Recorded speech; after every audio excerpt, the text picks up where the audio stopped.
बहुत पहले, जब दुनिया का नक्शा सीधा और सरल था, हिमालय के बीच एक भूमि थी जिसे लोग देवभूमि कहते थे। यहीं से गंगा बहनी शुरू हुई।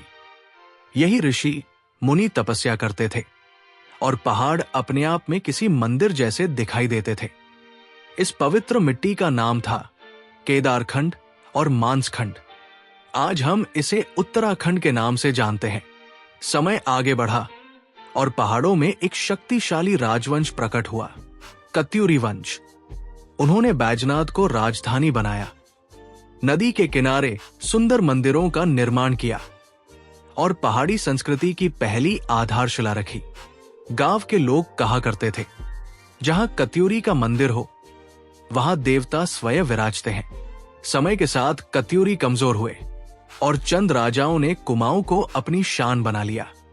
उन्होंने अल्मोड़ा को राजधानी बनाया, एक ऐसी भूमि जहां कला, संगीत, नृत्य और परंपरा की रोशनी फैली हुई थी।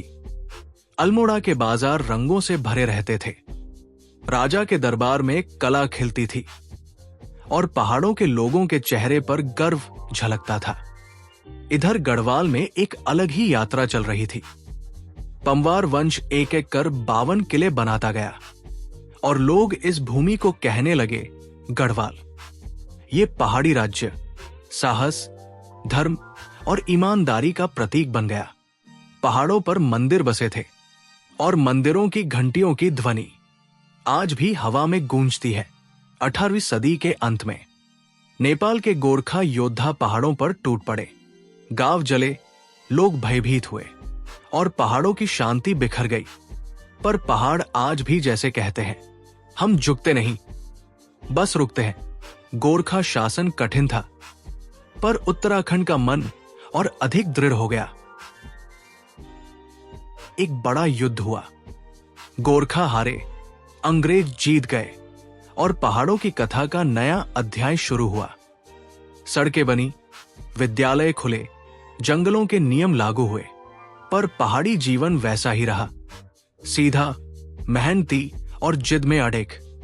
सदियों की कहानी के बाद एक दिन पहाड़ों ने पुकार उठाई, हमें अलग राज्य चाहिए। ये पुकार गांवों की पगडंडियों से उठकर देहरादून, नैनीताल, पिथौरागढ़ हर जगह गूंजने लगी। महिलाएं आंदोलन की रीढ़ बनी, युवाओं ने सड़कों पर हिम्मत दिखाई और पूरी देवभूमि एकजुट हो गई।